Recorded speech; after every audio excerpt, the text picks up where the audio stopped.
And it's a 1,000-metre flutter. All set.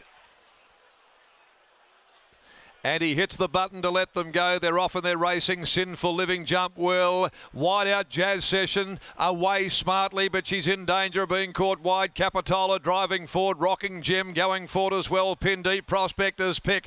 Then Are You Righto? Chirino settled over on the inside. The mare got posted very deep. Jazz Session rolling rulers behind those. Followed further back by Black Aura, Valsacina, Capri Omnia, Brave Strike. And last of all, as they come to the home turn, is Bonnie Lad. With 500 left to run. Sinful Living burning the turf, a length and a half to Capitola. Pin Deep out 3 wide. Getting up on the rail, Rocking Jim. Jazz Session still there. Rolling Ruler comes to the outside. Chirino getting up near the rail. Followed further back by Black Aura. Still a long way back. They have to get to Sinful Living. Jazz Session keeps coming. Chirino's run out of room. Jazz Session goes out after Sinful Living. Chirino's coming. It's still Jazz Session. Jazz Session.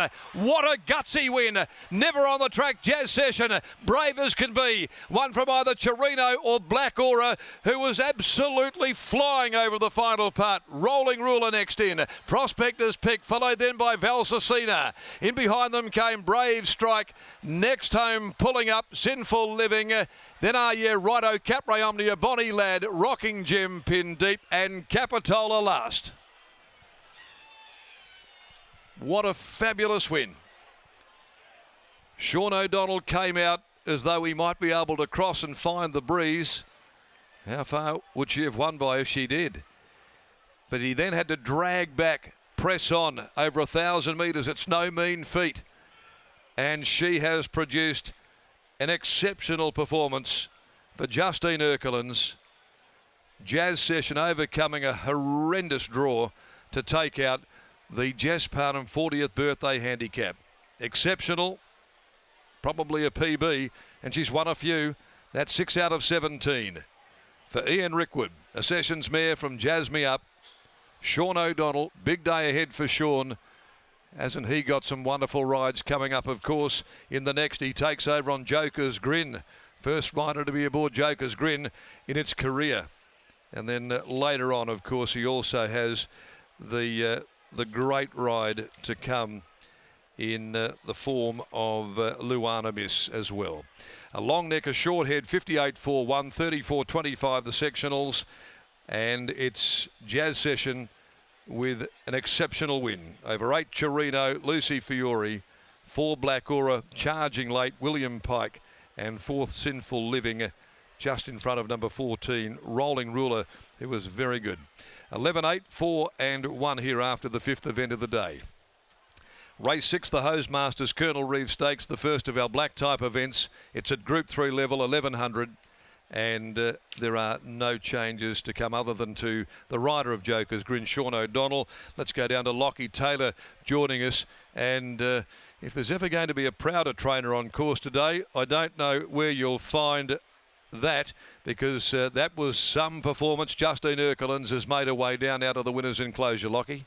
Thanks, Darren. Yes, Justine is with me now. Congratulations on the win. Darren was just alluding to how genuine this mare is. How good was that? Oh, bloody brilliant. And Sean just knows her so well, and she pings the lids, and we were just hoping she'd get in. But anyway, she toughed it out and ran home really well. So, excellent. Describe your thoughts in the early stages of the race, because as you said, she pings the gates better than almost any horse here in WA, but in a race like this was almost a bad thing.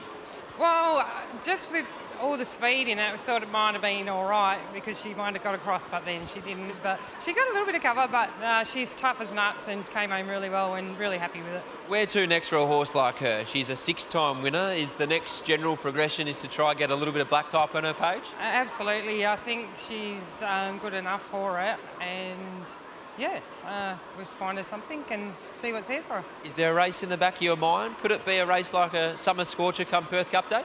Yeah, could something like that. We sort of try and keep her in between the 1,000 and the 12, and she does the 12 well enough as well. So, no, we'll just see how she pulls up, and we'll find something in the calendar for her. Hey, Justine, I saw a photo of my favourite horse, Machine Gun Gracie, galloping here at Ascot earlier this week. How long until we see her here back at Ascot?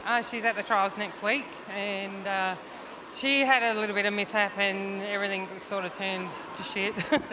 So she most likely be racing over east. I can't wait. Good luck and well done here. See ya. There's Justine Erklands after the win of Jazz Session. What a mare she is, and a great start to the day for Sean O'Donnell. Obviously has a huge book of rides, highlighted by the fact that he's aboard Joker's Grin in the next, and then obviously Luana Miss in the Placid Arc, Scotty. It's incredible, isn't it? He's going to roll into the next 5 races where we've got 5 features back-to-back, and 2 of those are odds-on, and Sean O'Donnell is on them. $1.95 at last check, Joker's Grin. Now, I think he will actually be quite easy in betting Joker's Grin, with a few unknowns, likely to go back to last, set weights and penalties, new rider. I think they'll probably be a little bit easy in the betting, but as for Luana Miss, it'll probably be nearly one-way traffic in her corner. She was so electrifying in the Placid Arc Prelude. I can't see many people being brave enough to be suggesting that she's not the one to beat. Sean O'Donnell joins us now. This mare is nothing if not consistent and tough. Absolutely. Geez, last 8 or 9 runs, she hasn't been out of the top 3. Like, geez, she's done some work then. I kind of got a bit of cover, but then it was time to actually step out at the corner, and she was fit today. Her last 2 starts, she's been beaten by handy horses, but today she was spot on and had to be from that awkward draw. Joker's Grin. Have you chatted to Paddy? Oh, of course, you know. I spoke to him yesterday, seen how he races and all that, so they're going to go along. I'll just enjoy the ride, and if he's good enough, we'll salute at the end for Paddy because he's not here and recovering very well, hopefully at home. I hate to see us fellow riders and girls get injured in this game, but at least he's going to be okay. He's just missing today. There is a reason they call you the pickup king. Now, what about later on Luana Miss? She was so good last start. Yeah, very good. She's tracked on really well. The stable's right with her. Like anything in these races, Scotty, you know that. You need a tad of luck, but I got the cattle under me today, so yeah, I'm enjoying it. Congratulations. Love to the wife. Thanks, mate. There's Sean O'Donnell combines with Justine Erklands and a deserved victor in Jazz Session to take out race 5 here at Ascot. But our attention on Racing WA TV now turns to race 4 at Albany. It is the Little Creatures Pale Ale Handicap, a 1,500 metre 58 plus event. And the first horse, Riley, that we'll preview is Lace Vinsky. Alan McNamara Jr. teams up with Natika Riordan. He's been flying this 10-year-old gelding, Michael. He was the horse of the year up at Carnarvon this season. He came back down to the grass, ran a race at Geraldton, stuck on okay behind the Horseman, who's made that form look pretty good with a run in town. And then last up, thought was really good. Did some work in the run, set outside what was a hot tempo on that occasion, and stuck on quite well to be beaten 2.5 lengths behind me. Augusto should be able to find the front here under the Natika Riordan, but I do think the 61.5 kilos is a big ask. The 2 Hang Glider probably been a shade disappointing lately for